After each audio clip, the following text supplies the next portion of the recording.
പ്രിയപ്പെട്ട കുട്ടികളെ, നമ്മുടെ വിക്ടേഴ്സിന്റെ ക്ലാസ് യൂണിറ്റ് 2 തീരുന്നതേയുള്ളൂ. പക്ഷേ ഒക്ടോബർ പകുതിയാവാറായി. അതുകൊണ്ട് തന്നെ ഇനി യൂണിറ്റ് 3 തുടങ്ങേണ്ടതുണ്ട്.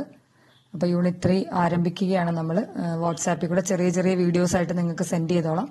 ഇംഗ്ലീഷിന്റെ ക്ലാസ് ഇപ്പോൾ കഴിഞ്ഞ ആഴ്ചകളിലൊന്നും അധികം വന്നിട്ടില്ല. അപ്പോൾ ജസ്റ്റ് ഒന്ന് യൂണിറ്റ് 3ലേക്ക് ഒന്ന് നോക്കാം, അത്രയും മാത്രമേ ഉള്ളൂ. അപ്പോൾ യൂണിറ്റ് 3ൽ നമുക്ക് എന്താണ് ഈ വർഷം, അതായത് യൂണിറ്റ് 3 ലെസൺ എന്നാണ് ലോർ ഓഫ് വാല്യൂസ് എന്നാണ് പേര്. അതായത് നമ്മുടെ മാനുഷിക മൂല്യങ്ങളെ കുറിച്ച് പഠിക്കുന്നതിനും ആ മൂല്യങ്ങളെ മനസ്സിലാക്കുന്നതിനും എല്ലാമുള്ള ഒരു യൂണിറ്റ് ആണിത്. അപ്പൊ നമുക്ക് എന്താണ് അതിലുള്ളതെന്നൊന്ന് പരിശോധിക്കാം. നിങ്ങളുടെ ടെക്സ്റ്റ് ബുക്ക് എടുത്തു കഴിഞ്ഞാൽ നിങ്ങൾക്ക് കാണാം, ഇതാണ് യൂണിറ്റ് 3യുടെ front page. Lore of values, അതായത് മൂല്യങ്ങളുടെ വില നിങ്ങൾക്ക് മനസ്സിലാക്കി തരുന്നതിനുള്ള 3 പാഠഭാഗങ്ങളാണ് ഇതിനകത്തുള്ളത്.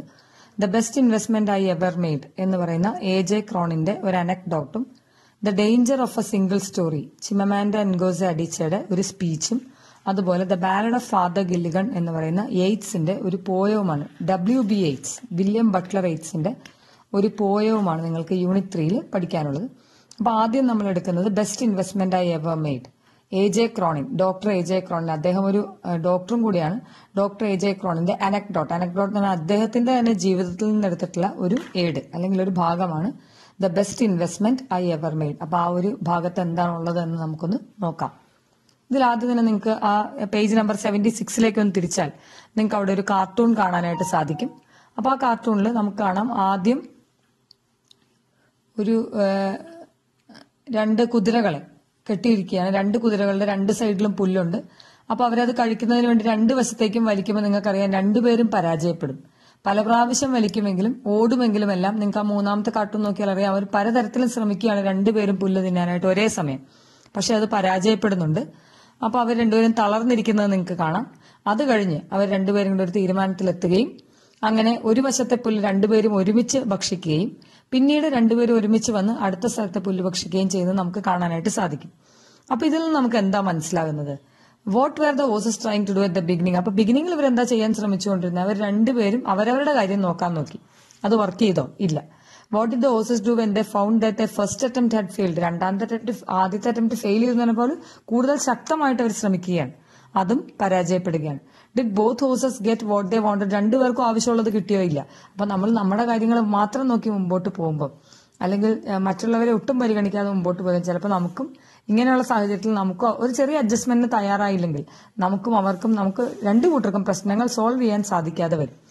അപ്പൊ സോൾവ് ചെയ്യാൻ എന്ത് ചെയ്യാം? അവർ തീരുമാനത്തിലെത്തി 2 പേരും ഒരുമിച്ച് ആ പ്രശ്നം സോൾവ് ചെയ്ത് കഴിഞ്ഞപ്പം അവിടെ അത് സുഖകരമായി ആ പ്രശ്നം സോൾവ് ചെയ്യാനായിട്ട് അവരെ കൊണ്ട് സാധിച്ചു. പേജ് നമ്പർ 76 നോക്കിയാൽ മതി, നിങ്ങൾക്കത് വളരെ വ്യക്തമാവും. ഓക്കെ,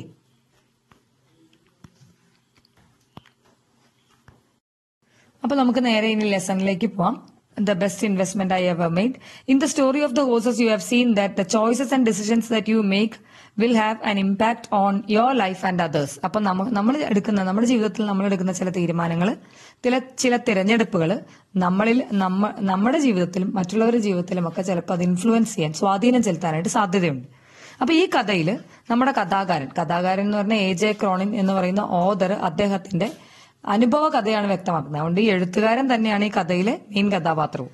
എ.ജെ. ക്രോണിൻ സ്വന്തം കാര്യങ്ങളാണ് ഇവിടെ പറയുന്നത്. അപ്പൊ അദ്ദേഹം ചെയ്ത ഒരു കാര്യം, A J. Cronin and find out of the author's act of kindness, അദ്ദേഹത്തിന്റെ എന്തോ നന്മയുള്ള ഒരു പ്രവൃത്തി, ആ പ്രവൃത്തി കൊണ്ട് എന്ത് ചെയ്തു?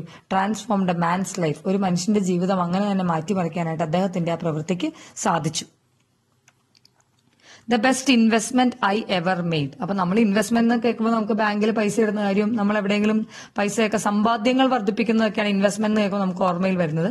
ഇവിടെ ശരിക്കും ഇത് പണമോ അല്ലെങ്കിൽ മറ്റ് സമ്പാദ്യമോ ഒന്നുമല്ല, മറ്റെന്താണ് ഇവിടെ ഉദ്ദേശിക്കുന്നതെന്ന് നമുക്ക് കഥയിലൂടെ പോകുമ്പോൾ വഴിയെ മനസ്സിലാകും. അപ്പൊ നമുക്കൊന്ന് നോക്കാം. അപ്പൊ ഈ കഥയിൽ നമ്മുടെ ഓഥർ എന്ന് പറഞ്ഞാൽ എ.ജെ. ക്രോണിൻ എന്ന് പറയുന്ന നമ്മുടെ കഥാകാരൻ, അദ്ദേഹം ഒരു ഷിപ്പിൽ യാത്ര ചെയ്യുകയാണ്. ആ ഷിപ്പ് ന്യൂയോർക്കിൽ നിന്ന് പുറപ്പെട്ടിരിക്കുകയാണ്. അപ്പൊ അപ്പൊ ആ പോകുന്ന വഴിയിൽ കപ്പലിൽ അദ്ദേഹം മാത്രമല്ല ഒത്തിരി യാത്രക്കാരുണ്ട്. അപ്പൊ ആ കപ്പലിൽ ഉണ്ടായ ഒരു അനുഭവത്തെ കുറിച്ചാണ് അദ്ദേഹം പറയുന്നത്. On the second day out from ന്യൂയോർക്കിൽ നിന്ന് പോകുന്നതിന്റെ 2ാം ദിവസമാണ് ഈ അനുഭവം അദ്ദേഹത്തിന് ഉണ്ടാകുന്നത്. While making the round of the promenade deck എന്ന് പറഞ്ഞാൽ കപ്പലിൽ കടലൊക്കെ കാണാൻ ഭാഗത്ത് നിൽക്കുന്ന ഒരു സ്ഥലമാണ്. അതിന്റെ പിക്ചർ ഞാൻ അവിടെ കൊടുത്തിട്ടുണ്ട്. റൗണ്ട് എന്ന് പറഞ്ഞാൽ അവിടെ അതിലെ ഇങ്ങനെ വെറുതെ നടക്കുമ്പോൾ I suddenly became aware that one of the passengers was watching me closely, following me with his gaze. ഞാൻ അവിടെ ഇങ്ങനെ നടന്നു കഴിഞ്ഞപ്പോൾ എനിക്ക് മനസ്സിലായി ആരോ ഒരാള് എന്നെ ശ്രദ്ധിക്കുന്നുണ്ട്, എന്നെ വാച്ച് ചെയ്യുന്നുണ്ട്, അത് ക്ലോസ്ലി വാച്ച് ചെയ്യുന്നുണ്ട്. മറ്റൊരു യാത്രക്കാരൻ ശ്രദ്ധിക്കുന്നുണ്ട് വിത്ത് ഹിസ് ഗെയ്സ്. അദ്ദേഹത്തിന്റെ ആ നോട്ടം കൊണ്ട് എന്നെ പിന്തുടരുകയാണെന്ന് എനിക്ക് മനസ്സിലായി. ഗെയ്സ് നോട്ടമാണ്. എവറി ടൈം ഐ പാസ്റ്റ്, അതായത് ഇദ്ദേഹത്തെ ഞാൻ കടന്നു പോകുന്ന ഓരോ സമയത്തും ഇദ്ദേഹം എന്നെ വളരെ സൂക്ഷ്മമായി നിരീക്ഷിക്കുന്നു. I wanted to rest to avoid the tedium of casual and importunate shipboard contacts. അപ്പൊ ഇദ്ദേഹത്തിന് അത് അത്ര ഇഷ്ടമല്ല. ഷിപ്പിലുള്ള അല്ലെങ്കിൽ യാത്രയിലുള്ള പരിചയവും പുതുക്കലും വർത്താനം പറയലും ഇതൊന്നും താല്പര്യമില്ലാത്തതുകൊണ്ട് ദ ടീഡിയം എന്ന് പറഞ്ഞാൽ കാഷ്വൽ ആയിട്ടുള്ള വർത്താനമാണ് എല്ലാവർക്കും പറയാനുള്ളൂ. അപ്പൊ അത് കാരണം അതിൽ ഇദ്ദേഹത്തിന് താല്പര്യമില്ല. ടീഡിയം എന്ന് പറഞ്ഞാൽ അത് ബോറടിപ്പിക്കുന്ന പരിപാടിയായിട്ടാണ് നമ്മുടെ ക്രോണിന് തോന്നുന്നത്. അപ്പം ആൻഡ് ഇമ്പോർച്ചുനേറ്റ് അനാവശ്യമായ ചോദ്യങ്ങളൊക്കെ ചോദിച്ച് നമ്മളെ ഇഷ്ടക്കേടിലേക്ക് കൊണ്ടുപോകുന്ന രീതിയിലുള്ള പെരുമാറ്റം പല യാത്രക്കാരിൽ നിന്നും ഉണ്ടാവും. അപ്പൊ അത് താങ്ങാനുള്ള ഒരു ബുദ്ധിമുട്ടുള്ളത് കൊണ്ട് ഇദ്ദേഹം എന്ത് ചെയ്തു, അത് അവോയ്ഡ് ചെയ്യാൻ വേണ്ടിയിട്ട് I gave no sign of having noticing the man. അപ്പം ഈ മനുഷ്യനെ, അതായത് എന്നെ നോക്കുന്ന മനുഷ്യനെ ഞാൻ ശ്രദ്ധിക്കാൻ പോലും പോയില്ല. കാരണം ശ്രദ്ധിച്ചാൽ അയാളെങ്ങാൻ എന്റെ അടുത്തേക്ക് വന്ന് സംസാരിച്ച് ആവശ്യമില്ലാത്ത ചോദ്യങ്ങളൊക്കെ ചോദിച്ചു എനിക്ക് ഇഷ്ടക്കേട് ഉണ്ടാക്കാം. അപ്പൊ അതിന്റെ ആവശ്യമില്ല, ഞാൻ തന്നെ ഒഴിഞ്ഞു മാറാമെന്ന് വിചാരിച്ച് ഇദ്ദേഹം ക്രോണിൻ എന്ത് ചെയ്തു, അദ്ദേഹം അത് ഒഴിഞ്ഞു മാറുകയാണ്. അപ്പൊ ആ ഒരു നോട്ടം പോലും ഇല്ലാതെ ഒഴിഞ്ഞു മാറുന്ന ഒരവസ്ഥയാണ് നമുക്ക് കാണാനായിട്ട് സാധിക്കുന്നത്. സെക്കൻഡ് പാരഗ്രാഫിലേക്ക് വരുമ്പം Yet there was nothing importunate about him. On the contrary, he seemed affected by a troubled, rather touching diffidence. ഇനി കുറച്ചു നേരം കൂടെ കഴിഞ്ഞപ്പോൾ ഇദ്ദേഹത്തിന് ഒരു കാര്യം മനസ്സിലായി. Yet there was nothing importunate about him. അതായത് ഈ വ്യക്തിയെ ഇദ്ദേഹവും ആ വ്യക്തി അറിയാൻ ശ്രദ്ധിച്ചപ്പോൾ മനസ്സിലായി അങ്ങനെ അനാവശ്യമായ ചോദ്യങ്ങൾ ചോദിച്ച് ബുദ്ധിമുട്ടിക്കുന്ന ഒരാളാണെന്ന് തോന്നിയില്ല കണ്ടു കഴിഞ്ഞപ്പോൾ. ഓൺ ദ കോൺട്രി, ഇനി അതുകൂടാതെ എന്താണ് ക്രോണിൻ മനസ്സിലാക്കിയ ഒരു കാര്യം അയാളെ കുറിച്ച്, he seemed affected by a troubled rather touching diffidence. അദ്ദേഹത്തിന് എന്തൊക്കെയോ പ്രശ്നങ്ങൾ ഉള്ളതുപോലെ ക്രോണിന് തോന്നുകയാണ്. ടച്ചിങ് ഡിഫിഡൻസ് എന്ന് പറഞ്ഞാൽ അതിന്റെ മീനിങ് നിങ്ങൾക്ക് ടെക്സ്റ്റിൽ തന്നെ ഒരു ഷൈനസ്, അതായത് ഒരു ഇൻഫീരിയോറിറ്റി കോംപ്ലക്സ് ഒക്കെ ഉള്ളതുപോലെ അല്ലെങ്കിൽ ഒരു ഉൾവലിഞ്ഞ പ്രകൃതക്കാരനാണ് എന്ന് തോന്നുകയാണ്. He was in his early 40s. ഞാനൊരു പിക്ചർ അവിടെ കൊടുത്തിട്ടുണ്ട്. റാദർ ഷോർട്ട് ഇൻ ബിൽഡ്, അത്ര ഹൈറ്റ് ഒന്നുമില്ല. വിത്ത് എ ഫെയർ കോംപ്ലക്ഷൻ, നല്ല ഫെയർ എന്ന് പറഞ്ഞാൽ നല്ല വെളുത്ത ആളാണ്. ആൻഡ് ക്ലിയർ ബ്ലൂ ഐസ്, അദ്ദേഹത്തിന്റെ കണ്ണുകൾക്ക് നീല കളറാണ്. ഹിസ് തിൻ ഹെയർ, വളരെ തിന്നായിട്ടുള്ള തലമുടിയാണുള്ളത്. Had begun to recede from his forehead, അത് നിങ്ങൾ ആ പിക്ചറിൽ നോക്കിയാൽ മനസ്സിലാവും. അതായത് കുറേശ്ശെ നെറ്റിയിൽ നിന്ന് കുറേശ്ശെ മുടിയുടെ വളർച്ചയൊക്കെ കുറഞ്ഞു, അതായത് കഷണ്ടിയൊക്കെ വന്ന് തുടങ്ങിയിട്ടുണ്ട്. അയാൾക്ക് 40 വയസ്സിന്റെ ഒരു തുടക്കക്കാരനാണ് എന്ന് പറഞ്ഞല്ലോ ആദ്യം തന്നെ. ഹിസ് ഡാർക്ക് സ്യൂട്ടിന്റെ കളർ ഡാർക്ക് കളറാണ്, അതായത് ഡാർക്ക് കളറിൽ ഒരു കോട്ടൊക്കെ അദ്ദേഹം ഇട്ടിട്ടുണ്ട്. അതുകൂടാതെ സോബർ ടൈ, അപ്പൊ ഡാർക്ക് കളറിലെ കോട്ട് ആകുമ്പോൾ എന്താ, സൂട്ട് ആകുമ്പോൾ അതിന് എങ്ങനത്തെ ടൈയാ യോജിക്കുന്നത്, ലൈറ്റ് കളറിലെ ടൈ ആണ് അദ്ദേഹം ധരിച്ചിരിക്കുന്നത്. ആൻഡ് റിംലെസ് സ്പെക്ടക്കിൾസ്, നിങ്ങൾക്ക് ഈ ഇവിടെയുള്ള പിക്ചറിലുള്ള ആളുടെ മുഖം നോക്കിയാൽ അറിയാം, അദ്ദേഹം ഒരു കണ്ണട വെച്ചിട്ടുണ്ട്. ആ കണ്ണടയാണ് റിംലെസ് സ്പെക്ടക്കിൾസ്, അതായത് ആ കണ്ണടയ്ക്ക് ആ ഗ്ലാസിന് ചുറ്റും ഒരു റിംസ് ഇല്ലാത്ത കണ്ണട. Gave evidence of A serious and reserved disposition, അപ്പൊ അയാൾ ഭയങ്കര സീരിയസും അതായത് അധികം സംസാരിക്കാത്ത റിസർവ്ഡ് ആയിട്ടുള്ള ഒരു പ്രകൃതക്കാരനാണെന്ന് ഈ ഇദ്ദേഹത്തിന്റെ ഈ പേഴ്സണാലിറ്റി അങ്ങനെയാണെന്നുള്ള ഇദ്ദേഹത്തിന്റെ ഈ മട്ടും ഭാവവും കണ്ടപ്പോൾ ക്രോണിന് മനസ്സിലായി. ക്രോണിൻ മാറി എന്ന് അദ്ദേഹത്തെ ഒന്ന് നോക്കി നിരീക്ഷിച്ചു. അറ്റ് ദിസ് പോയിന്റ് ദ ബ്യൂഗിളിന്റെ പിക്ചർ ഞാൻ അവിടെ കൊടുത്തിട്ടുണ്ട്. ബ്യൂഗിൾ സൗണ്ട് ചെയ്ത്, ബ്യൂഗിൾ അതായത് ഒരു ബ്യൂഗിളിൽ ശബ്ദം വന്നു. അത് അവരുടെ ഡിന്നറിന് വേണ്ടിയുള്ള കോളാണത്. ആ കപ്പലിലുള്ള എല്ലാവരും ഡിന്നറിന് എത്തണം എന്ന് പറയുന്ന കോളാണ് ഇങ്ങനെ ഈ ബ്യൂഗിൾ ഊതുമ്പം വരുന്നത്. അപ്പൊ ആ ബ്യൂഗിളിന്റെ ശബ്ദം കേട്ടതോടുകൂടി ഐ വെന്റ് ബിലോ, താഴത്തേക്ക് ഇറങ്ങുവാണ്, എല്ലാവരും ഡിന്നറിന് വേണ്ടി റെഡിയാവുകയാണ്. Okay. On the following forenoon, I again observed my fellow voyager watching me earnestly from the deck chair. ഇനി പിറ്റേ ദിവസം ഉച്ചയ്ക്ക് മുമ്പുള്ള സമയം, അതായത് രാവിലേക്ക് ഉച്ചയ്ക്ക് ഇടയ്ക്കുള്ള സമയമാണ് ഫോർനൂൺ. ആഫ്റ്റർനൂൺ ഉച്ചയ്ക്ക് ശേഷമുള്ള സമയമാണ്. I again observed my fellow Voyager, വീണ്ടും അദ്ദേഹം എന്നെ നോക്കുന്നതായിട്ട് തോന്നുന്നു, അതായത് ആ യാത്രക്കാരനെ എന്നെ നോക്കുന്നതായിട്ട് കാണുകയാണ്. Watching me earnestly from the deck chair, അദ്ദേഹം ആ ചെയറിൽ, പ്രോമിനേറ്റ് ഡെക്കിൽ ആ ചെയറിൽ ഇരിക്കുന്നുണ്ട്. ആ ചെയറിൽ ഇരുന്നുകൊണ്ട് തന്നെ ഇദ്ദേഹം വീണ്ടും ക്രോണിനെ ശ്രദ്ധിക്കുകയാണ്. Now a lady was with him, ഇപ്പൊ അദ്ദേഹത്തിന്റെ കൂടെ ഒരു സ്ത്രീയുണ്ട്. ഒബ്വിയസ്ലി ഹിസ് വൈഫ്, അത് അദ്ദേഹത്തിന്റെ ഭാര്യയാണെന്നുള്ള കാര്യം സ്പഷ്ടമാണ്. The situation by this time had begun to intrigue me. Intrigue എന്ന് പറഞ്ഞാൽ എന്റെ ഉള്ളിലൊരു ഉപജയം, അതായത് എന്റെ ഉള്ളിൽ എന്തൊക്കെയോ ചിന്തകൾ വന്നു തുടങ്ങി. I discovered from my steward that they were Mr. and Mrs. John. Steward എന്ന് പറഞ്ഞാൽ കപ്പലിലെ ജോലിക്കാരനോട് ചോദിച്ച് അന്വേഷിച്ചറിഞ്ഞു. അവര് mister and missus Johns ആണെന്ന് അറിയിക്കുകയാണ്. ജോൺ എന്നാണ് അദ്ദേഹത്തിന്റെ പേരെന്നും അദ്ദേഹത്തിന്റെ ഭാര്യയാണെന്നും മനസ്സിലായി. From the small suburb of London, അവര് ലണ്ടനിലെ ഒരു ചെറിയ ടൗണിലാണ് താമസിക്കുന്നത്. When another day passed without event, ആ ദിവസവും അങ്ങനെ കടന്നുപോയി. I began to feel certain that Mr. S would remain too shy to carry out his obvious desire to approach me. അതായത് എന്നെ കാണണമെന്നുള്ള ഒരു ആഗ്രഹം അയാൾക്കുണ്ടെന്ന് എനിക്ക് മനസ്സിലായി. എന്റെ അടുത്തേക്ക് വരണം, സംസാരിക്കണം എന്നുള്ള ഒരു ആഗ്രഹം അയാൾക്കുണ്ട്. പക്ഷെ അയാളുടെ ആ ഷൈനസ്, അയാളുടെ ആ ഒരു ഇൻഫീരിയോറിറ്റി കോംപ്ലക്സ്, അല്ലെങ്കിൽ അയാൾക്ക് ആ ഉൾവലിഞ്ഞ ആ ഒരു സ്വഭാവം ഉള്ളത് കൊണ്ട് തന്നെയാണ് എന്റെ അടുത്തേക്ക് അദ്ദേഹം വരാത്തതെന്ന് മനസ്സിലായി. However, on our final evening, അത് ഞാൻ മൂന്നാമത്തെ ദിവസം, at sea, Mrs. S decided the matter with a firm pressure on his hand and whispered word in his ear. She urged her husband towards me as I passed along the deck. പിന്നീടുള്ള അടുത്ത ദിവസം എന്ത് പറ്റി, ഞാൻ ഈ ഡെക്കിൽ സീറ്റിലിരുന്നപ്പം ഈ Mises S, ഈ ഭർത്താവാണ് ഒരു ഇൻഫീരിയർ ആയിട്ടുള്ള ആൾ, അല്ലെങ്കിൽ ഉൾവലിഞ്ഞ സ്വഭാവം പ്രകൃതക്കാരനായ ഒരാള്. പക്ഷെ അദ്ദേഹത്തിന്റെ ഭാര്യ അവരെന്ത് ചെയ്തു, ഇദ്ദേഹത്തിന്റെ കൈകളിൽ പിടിച്ചുകൊണ്ട്, ഈ മിസ്റ്റർ ജോണിന്റെ കയ്യിൽ പിടിച്ചുകൊണ്ട് എന്തോ ഒരു കാര്യം അദ്ദേഹത്തിന്റെ ചെവിയിൽ പറയുന്നതായിട്ടും കണ്ടു. അവർ രണ്ടുപേരും കൂടി ഒരുമിച്ച് ക്രോണിന്റെ അടുത്തേക്ക് നടന്നു വരികയാണ്. നടന്നു വന്നതിന് ശേഷം അദ്ദേഹം പറയുകയാണ്, excuse me doctor, I wonder if I might introduce myself. He spoke most breathlessly. അതായത് ക്രോണിന്റെ അടുത്തേക്ക് ഇവർ രണ്ടുപേരും കൂടെ എത്തി. ആ എത്തിയ നിമിഷം തന്നെ നമ്മുടെ ഈ മിസ്റ്റർ ജോൺ വളരെ പെട്ടെന്ന് സംസാരിക്കുകയാണ്. I wonder if I might introduce myself. ഞാൻ എന്നെ തന്നെ ഒന്ന് പരിചയപ്പെടുത്തിക്കോട്ടെ എന്ന് വളരെ വളരെ വേഗത്തിൽ ചോദിക്കുകയാണ്.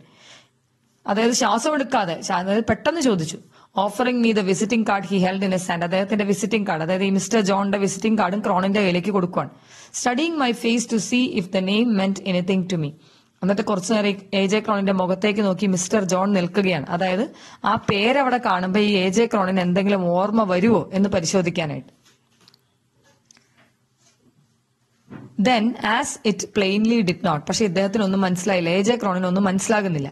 He went on with the same awkwardness. അദ്ദേഹത്തിന് പിന്നെ ഒരു അപരിചിതത്വം തോന്നി തുടങ്ങി. അതായത് വീണ്ടും എന്തെങ്കിലും പറയാനായിട്ടുള്ള ഒരു ബുദ്ധിമുട്ട് മിസ്റ്റർ ജോണിന് വന്നു. If you could spare a few minutes, my wife and I would like to have a word with you. അപ്പൊ ഇത്രയും പറഞ്ഞു ഒപ്പിച്ചു. വളരെ പേടിയും ടെൻഷനൊക്കെ ഉണ്ടെങ്കിൽ ഇത്രയും ഇദ്ദേഹം പറഞ്ഞു ഒപ്പിക്കുകയാണ്. താങ്കൾക്ക് സമയമുണ്ടെങ്കിൽ എനിക്കും എന്റെ വൈഫിനും അല്ലെങ്കിൽ എന്റെ ഭാര്യയ്ക്കും താങ്കളോട് കുറച്ചു നേരം സംസാരിക്കണമെന്നുണ്ട്. I would like to have a word with you. നമുക്കൊരാളെയൊക്കെ ആദ്യമായിട്ട് പരിചയപ്പെടുമ്പം ഉപയോഗിക്കാവുന്ന നല്ലൊരു സെന്റൻസ് ആണ്. If you could spare a few minutes. അത് വളരെയധികം ബഹുമാനത്തോടുകൂടി തന്നെയാണ് കുഡ് എന്ന വാക്ക് അവിടെ ഉപയോഗിച്ചിരിക്കുന്നത്. ഇഫ് യു ക്യാൻ എന്നല്ല പറയുന്നത്, കുഡ് എന്നാ പറയുന്നത്. അതായത് വളരെയധികം ബഹുമാന പുരസരമാണ് അദ്ദേഹം പറയുന്നത്. My wife and I could like to have a word with you. എനിക്കും എന്റെ ഭാര്യയ്ക്കും താങ്കളോട് കുറച്ചു നേരം സംസാരിച്ചാൽ കൊള്ളാമെന്നുണ്ട്. വളരെ ഭവ്യതയോടെയാണ് ഇദ്ദേഹം ഇത് പറയുന്നത്. സത്യത്തിൽ നിങ്ങൾക്ക് ഈ ഒരു സെന്റൻസ് പഠിച്ചു വെച്ചാൽ അപരിചിതരായ ആളുകളുടെ മുമ്പിൽ, അതായത് നിങ്ങളെക്കാൾ ഉയർന്നവരെന്ന് തോന്നിക്കുന്ന അപരിചിതരായ ആളുകളോട് സംസാരിക്കാനായിട്ട് നമുക്ക് ഈ ഒരു ഇൻട്രൊഡക്ഷൻ ഉപയോഗിക്കാം, ഇംഗ്ലീഷിൽ സ്റ്റാർട്ട് ചെയ്യണമെങ്കിൽ. A moment later, I was occupying the vacant chair beside them. അത് കഴിഞ്ഞ് കുറച്ച് കഴിഞ്ഞപ്പോഴത്തേക്കും ഈ AJ ക്രോണിൻ എന്ത് ചെയ്തു, മിസ്റ്റർ ജോണിന്റെ അടുത്തുള്ള ഒരു ചെയറിലിരുന്നു. Haltingly he told me that this had been their first visit to America. അപ്പം അവർ പറയാണ്, അവര് ന്യൂയോർക്കിൽ ആദ്യമായിട്ടാണ് വന്നു പോകുന്നത് എന്ന് പറയാം. It was not entirely holiday trip. ഇതൊരു ഹോളിഡേ ട്രിപ്പ് ഒന്നുമല്ല, അവർക്ക് മറ്റെന്തൊക്കെയോ കാര്യങ്ങളുണ്ട് എന്നുള്ള രീതിയിൽ ക്രോണിനോട് സംസാരിക്കാൻ. They had been making a tour to the New England states, inspecting many of the summer recreational camps for young people there. അപ്പൊ ഇവര് ന്യൂ ഇംഗ്ലണ്ട് സ്റ്റേറ്റ്സിലുള്ള, അതായത് അമേരിക്കയുടെ ഒരു ഭാഗം, ന്യൂ ഇംഗ്ലണ്ട് സ്റ്റേറ്റ്സിലുള്ള കുറെ ക്യാമ്പുകളിലേക്കാണ് ഇവർ പോയത്. ക്യാമ്പുകൾ, സമ്മർ റിക്രിയേഷണൽ ക്യാമ്പ്സിന് വേനൽക്കാല ക്യാമ്പുകളിലേക്കാണ് പോയത്. അവിടെ കുറെ യങ് പീപ്പിൾ എന്ന് പറഞ്ഞാൽ പ്രായം കുറഞ്ഞ ആളുകൾ, അതായത് യുവാക്കളെയോ അല്ലെങ്കിൽ ടീനേജേഴ്സിനെയോ ആവാം, അതായത് കൗമാര പ്രായക്കാരും യുവാക്കളും ആയിരിക്കും ഇവർ ഉദ്ദേശിച്ചിരിക്കുന്നത്. അവരവിടെ താമസിപ്പിച്ചിട്ടുണ്ട്. അപ്പൊ അവരുടെ അടുത്തേക്കാണ് ഇവർ പോകുവാനായിട്ട് നിൽക്കുന്നത്. അപ്പൊ അങ്ങോട്ടൊക്കെ പോയി അതൊരു ടൂർ ഒന്നും ആയിരുന്നില്ല എന്നുള്ള രീതിയിൽ ഇദ്ദേഹം പറയുകയാണ്. Afterwards, they had visited settlement houses in New York. Settlement houses എന്ന് പറഞ്ഞാൽ എന്തെങ്കിലും പ്രശ്നങ്ങളൊക്കെ ഉള്ള ആളുകളെ താമസിപ്പിക്കുന്ന സ്ഥലം, അതായത് എന്തെങ്കിലും ബുദ്ധിമുട്ടുകളിൽ നിന്നൊക്കെ കരകയറി വന്ന ആളുകൾ താമസിക്കുന്ന സ്ഥലമാണ്. അപ്പൊ സെറ്റിൽമെന്റ് ഹൗസസ് ഉണ്ട്, അവിടെയും അവർ പോയിരുന്നു എന്ന് പറയുകയാണ്. Afterwards, they had visited settlement houses in New York and other cities to study the methods employed in dealing with cases of backward, maladjusted and delinquent youth. അപ്പൊ ബാക്ക്വേർഡ് എന്ന് പറഞ്ഞു കഴിഞ്ഞാൽ സാമൂഹികമായിട്ട് പിന്നോക്കം നിൽക്കുന്ന ആളുകൾ. മാൽ അഡ്ജസ്റ്റഡ് എന്നുള്ള വാക്കിന്റെ അർത്ഥം വേറൊന്നുമല്ല, അതായത് സമൂഹവുമായിട്ട് ഒരുമിച്ച് പോകാൻ സാധിക്കാത്ത ആളുകൾ. മാൽ അഡ്ജസ്റ്റഡ് യൂത്ത്. ഡെലിക്വന്റ് എന്ന് പറഞ്ഞു കഴിഞ്ഞാൽ അതായത് കുറ്റകൃത്യം ചെയ്യുന്നതിനായിട്ടുള്ള ഒരു ടെൻഡൻസി ഉള്ള ആൾക്കാർ, ക്രൈം ഒക്കെ ചെയ്യാനായിട്ടുള്ള ടെൻഡൻസി ഉള്ള ആൾക്കാർ. മാലഡ്ജസ്റ്റ് അവർക്ക് എന്തൊക്കെയോ ഇമോഷണൽ പ്രോബ്ലംസ്, അതായത് അവർക്ക് സമൂഹവുമായിട്ട് അഡ്ജസ്റ്റ് ചെയ്ത് പോകാൻ പറ്റാത്ത, അല്ലെങ്കിൽ ഒറ്റപ്പെട്ട് ജീവിക്കുന്ന, അല്ലെങ്കിൽ സമൂഹത്തിൽ നിന്നും പിന്തള്ളപ്പെട്ട ആളുകൾ, അവർക്ക് ഒത്തിരി പ്രശ്നങ്ങൾ വേറെ ഉണ്ടാവുമല്ലോ. അപ്പൊ അങ്ങനെയുള്ള യുവാക്കളുടെ ജീവിത രീതിയെക്കുറിച്ച് പഠിക്കാനും അവരെ എങ്ങനെയൊക്കെയാണ് അവിടെ താമസിപ്പിച്ചിരിക്കുന്നതെന്ന് അറിയാനും ഒക്കെയാണ് ഇവര് അമേരിക്കയിൽ പോയിട്ട് വരുന്നത്. അപ്പൊ അതിനൊക്കെ വേണ്ടിയിട്ടാണ് ഇവരവിടെ ചെന്നതെന്ന് മിസ്റ്റർ ജോണും വൈഫും നമ്മുടെ AJ ക്രോണിനോട് പറയുകയാണ്. ഇനിയും ഒരുപാട് കാര്യങ്ങൾ അവർ പറയുന്നുണ്ട്. നമുക്ക് അടുത്ത ക്ലാസ്സുകളിൽ നോക്കാം. Okay, thank you.